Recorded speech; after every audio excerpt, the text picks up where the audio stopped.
Hello दोस्त, नमस्ते, प्रणाम। मैं हूँ आपकी वंदना और स्वागत करती हूँ अपने यूट्यूब चैनल पे आप सभी का। तो हम लोग एक प्यारा सा विवाह गीत लेके आए हैं। कैसे लगेगा कमेंट बॉक्स में जरूर बताना। बेटी विवाह गीत है।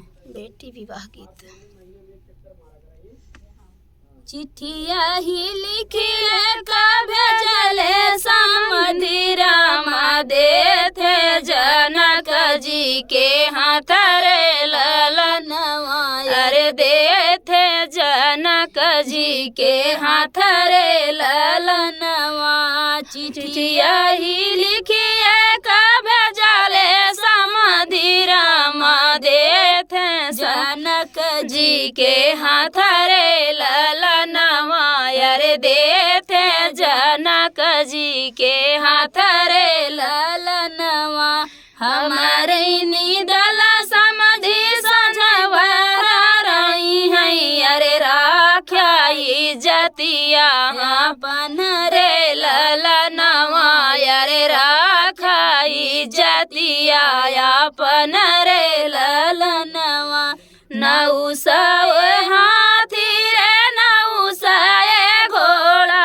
अरे नौ सौ सकल बरात रे ललनवा। अरे नौ सौ सकल बरात रे ललनवा। 1,00,000 दाए जा रे एक फारा चुनार दिहा। अरे दिहा चाहे नया के साथ रे ललनवा।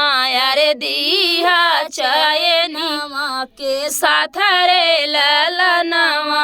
सतनी बचन जाबा सुने है जनक जी। अरे समाधि से करथे अरज रे ललनवा। अरे समाधि से करथे अरज रे ललनवा। जे करे ना होई है समाधि तना दाहे जवा। अरे उनकर बेटी रही है कुंवर रे ललनवा। अरे ओकर बेटी रही है कुंवर रे ललनवा। जे करे ना होई है समाधि तना दाहे जवा। अरे ओकर बेटी रही है कुंवर रे ललनवा।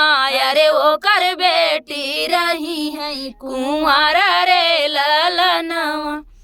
तो फ्रेंड, गीत कैसा लगा कमेंट बॉक्स में बताना। फिर मिलते हैं किसी नए गाने के साथ। तब तक के लिए बाय बाय दोस्तों।